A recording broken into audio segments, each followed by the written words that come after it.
बोलो विष्णु भगवान की जय। कलयुग के आने से हर कार्य लोग अपने मन से कर रहे हैं, मानसिकता से कर रहे हैं।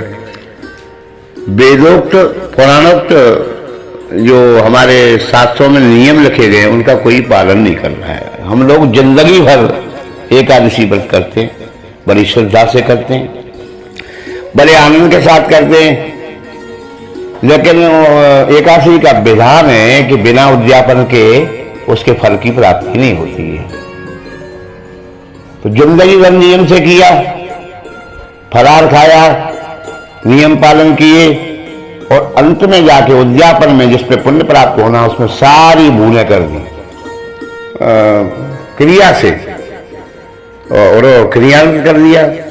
आचार्य लोग भी गूंगा बने बैठे हैं, उन्हें अपने पेट भरने से मतलब है, यजमान का कल्याण हो न हो उन्हें उसकी कोई परवाह नहीं। यजमान ने जो कह दिया हमने आंख मूंछ के करा दिया, और हमें कोई ज्ञान नहीं है शास्त्रों को, तो हम बताएंगे किसी को क्या है। लोग कहते हैं एकादशी में स्वागत करो। एकादशी शादीशुदा नहीं है, एकादशी में स्वागत का कोई महत्व नहीं है। उसे जानने के लिए आप एक बार जो प्राणोक्त व्याख्या है, ये वेदोक्त व्याख्या है, मैं प्रयास करूंगा भगवान की कृपा से मैं आपको उसे बता सकूं और आप उसका लाभ ले सकें। तो सबसे पहला नियम है, उद्यापन के समय जो लोगों ने ये मान्यता बना ली है, जो जिस संप्रदाय का है, वो अपने जीजा को, फूफा को, चाचा को, चाची को, बहन को, जोड़ा को बुलाया, भोजन कराया और दान कर दिया। जिन्होंने ये उद्यापन इस प्रकार से किया है वो उद्यापन व्यर्थ चला गया। उस उद्यापन का कोई पुण्य नहीं, कोई प्रभाव नहीं, सब निरर्थक हो गया। एकादशी उद्यापन में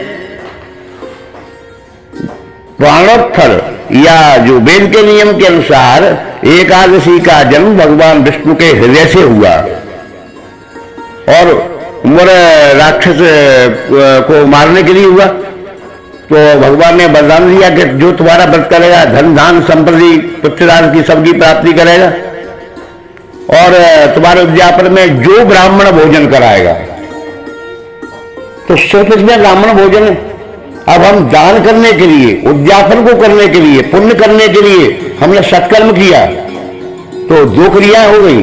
अगर ब्राह्मणों को भोजन करा रहे हैं, ब्राह्मणों को आप दान दे रहे हैं, उसके बाद आपके जो बहन है, भांजे हैं, रिश्तेदार हैं, नातेदार हैं, उनको अलग दान दे रहे हैं, तो डबल आपको खर्चा उठाना पड़ रही है। इसलिए आपने एक सस्ता नियम निकाल लिया कि क्यों ब्राह्मणों को बुलाया जाए, बहन को बुलाओ, भांजे को बुलाओ, जीजा को बुलाओ, फूफा को बुलाओ, कक्का को बुलाओ, दादी को बुलाओ और घर में ही दान कर लो और फ्री हो जाओ।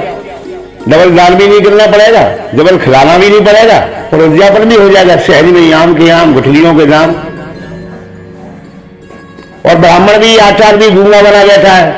वो सिर्फ ये नहीं कह पा रहा है कि भाई साहब आप उद्यापन करा रहे हैं, तो कहां प्रपंच में पड़े हुए हैं। ब्राह्म एकादशी को भागवत का भी मूल रूप माना गया है, क्योंकि भागवत भगवान का ही स्वरूप है। इसमें भी भगवान ने अपने स्वरूप को, शब्दमयी ब्रह्म को प्रतिष्ठित किया है।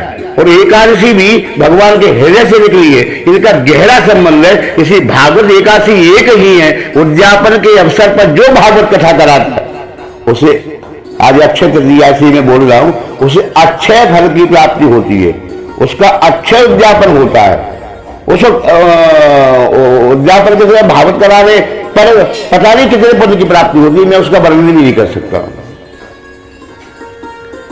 तो आप लोग समझ गए होंगे या समझने का प्रयास करें। और मेरे भाइयों, मेरे बहनों, मेरे विद्वानों, मेरे देशवासियों, मैं आपसे निवेदन करना चाहूंगा कि आप लोग हमेशा उद्यापन के समय कितने भी लोग आपको कुछ भी समझाएं, पर सिर्फ 26 ब्राह्मणों का ही उपयोग करें। और एक मेरा आपसे निवेदन और है, असत सत विवेचनी बुद्धि से पंडा। ये असत सत का ज्ञान है वो पंडा। तो इसमें भी आप ये ध्यान रखें कि ये बुरा मान जाएंगे, इनको नहीं होता। तो ऐसे को नहीं होते जो नियम का पालन नहीं कर रहा है, जो व्रत ही नहीं कर रहा है, और आपने उसका न्योता कर लिया और आपके यहाँ व्रत में वो खाया भी आया, पर वो व्रत करता नहीं, उसने घर में शाम को रोटी खा ली। तो एकादशी व्रत को उद्यापन एकादशी व्रत रहने वालों को ही निमंत्रण करना चाहिए। 26 ब्राह्मणों का ही उपयोग करें। जिन्होंने 26 ब्राह्मणों नहीं किए, जिन्होंने कन्या भोजन करा लिया, जिन्होंने जोड़ा से न्योता कर लिया, तो उनका जो उद्यापन है वो व्यर्थ ही चला गया, या जो आगे करने वाले इस नियम से करेंगे वो व्यर्थ ही गया। और कभी आपने देखा होगा अग्रवाल जो संप्रदाय, व्यापारियों में अग्रवालों को ज्यादा मानता हूं, ये संप्रदाय के लोग ज्यादातर ब्राह्मणों को बहुत मानते भी हैं और नियम का पालन भी करते हैं, उद्यापन विधान से करते हैं। लेकिन आज की तारीख में अग्रवाल लोग भी अपने रिश्तेदारों को भोजन कराकर और एकादशी को पूरा कर रहे हैं। कितनी बड़ी भूल कर रहे हैं, कितने बड़े हम नियम को बिगाड़ रहे हैं। ये किस पंडित ने बताया? हमको ये पता ही है किसने बताया, कहां से परंपरा चली और कैसे चल पड़ी। हम इस बात को खोजते खोजते पागल हो रहे हैं कि बताया किसने, लिखा कहां, आया कहां से। महिला कहनी स्वागत करना बहुत जरूरी, स्वागत का इसमें कोई बात नहीं। स्वागत स्त्रियां केवल व्रत धारण कर सकती हैं, नियम का पालन कर सकती हैं, पर जहां ब्राह्मण भोजन होना उस स्थान को ग्रहण नहीं कर सकती हैं। अगर वो उस स्थान को ग्रहण करके भोजन कर रही तो वो भी पाप का भागी बन रही।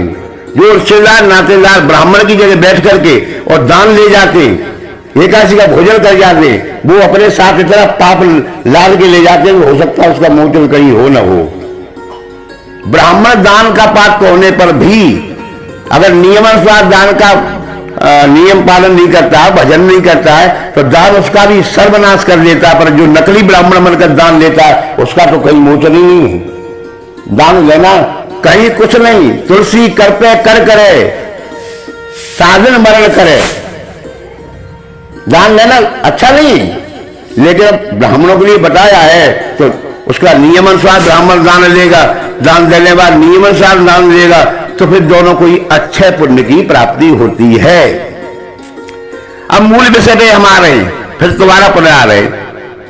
एकादशी का उद्यापन सिर्फ ब्राह्मणों को न्योता करना और किसी संप्रदाय का बना रहे, ब्राह्मणी को ना बना रहे। मैं तो यहां तक कहूंगा ब्राह्मण होने पर भी ब्राह्मणों को निमंत्रित करे और एक सावधानी और बरते। बहुत से लोगों को मैंने देखा है कि वो फरार करा दे और फिर एक पन्नी में पॉलीथीन में शाम का कुछ थोड़ा सा प्रसाद दे दे, ये महाराज आप शाम को पाइए। उद्यापन सफल बनाने के लिए फरार तो एक बार ही किया जाता है, लेकिन आज का कलयुग है भूखे भजन न होए गोपाला। अब हमने प्रातःकाल से ही हम प्रारंभ करते हैं। ब्राह्मणों को कहना चाहिए भाई आप लोग प्रातःकाल ही आ जाइए और प्रातःकाल ही हमारे यहाँ आपको सीताराम करना है, और सीताराम करने पर उनको फलार ही बाल भोग मिलना चाहिए। सीताराम करते रहे जब तक फलार न मिल जाए, उसके बाद उन्हें फरार कराना चाहिए, और फरार कराने के बाद में फिर उनसे कहा जाए कि भाई आप सीताराम करते रहिए, और शाम के टाइम पर फिर उनको फरार कराया जाए उनकी इच्छा अनुसार, और फिर उनसे निवेदन किया जाए कि आप हमारे जागरण में सहायता करिए, स्नान कराइए, पुनः दूसरे दिन बाल भोग कराइए और भोजन दक्षिणा से विदा करिए। इस प्रकार इस विधान से करने वाले किसी भी व्रतकर्ता का, जिसको अच्छे पुण्य की प्राप्ति कहते हैं, आज अच्छे तृतीया है इसलिए बोल रहा हूं, अच्छे पुण्य कैसे प्राप्त होता है, और ब्राह्मण को प्रसन्न करके भेजना, आनंदित करना है, और इस नियम से ब्राह्मण को भोजन कराना। ब्राह्मण का जो मुख है वो भगवान विष्णु का मुख है, ब्राह्मण विष्णु भगवान का मुख है, मुखारबिंद है, जो जानते हैं वो बड़ा श्रद्धा के साथ। तो पात्र ब्राह्मणों का इन्वेस्टिगेशन करे, खोज करे, जो जिनको आप जानते हो। अरे तमाम लोग तो ऐसे हो गए, ये कोई ठेका ले लेते कि पंडित जी हमारे लिए आप ब्राह्मण कर लाना, अब कोई पता ठिकाना नहीं ब्राह्मण है कि कौन है, कि कहां से आया है, क्या नियम है, और आपने भी भाड़ा टाल दिया। ये भार टालने का विषय नहीं, ये भावना का विषय है। और जब तक कोई कार्य हम भावना सहित नहीं करेंगे तो जीवन भर भटकते रहेंगे। आप निमित्त मात्र केवल दुनिया को दिखाने के लिए व्रत किया कि तुमने एकादशी व्रत किया तो हम भी कर रहे हैं, और तुमने उद्यापन बहुत बढ़िया किया तो तुमसे दुगना उद्यापन मेरे होम में जाएंगे और तुमसे दुगना उद्यापन कर लेंगे दिखाने के लिए। लेकिन हमको पता नहीं ब्राह्मण कहां से आया है, किसने नोता है। मैंने भाइयों मेरे ब्राह्मणों का ठेका होती है कभी नहीं देखा, लेकिन आज लोग ऐसे पैदा हो गए जो कॉन्ट्रैक्ट ले रहे हैं ब्राह्मणों का, मरने वालों का भी लेते हैं, जिंदे वालों का भी लेते हैं। हम जिस ब्राह्मण को जानते हो जो सत्पात उससे निवेदन करें 2 दिन पहले कि प्रभु आपको आना है, हमारे उद्यापन को सफल बनाना है। जो पात्र हैं हमारे भोलेनाथ गोपाल सत्यनाथ में पार्वती कहते न दातव्यम न दातव्यम न दातव्यम कदाचन।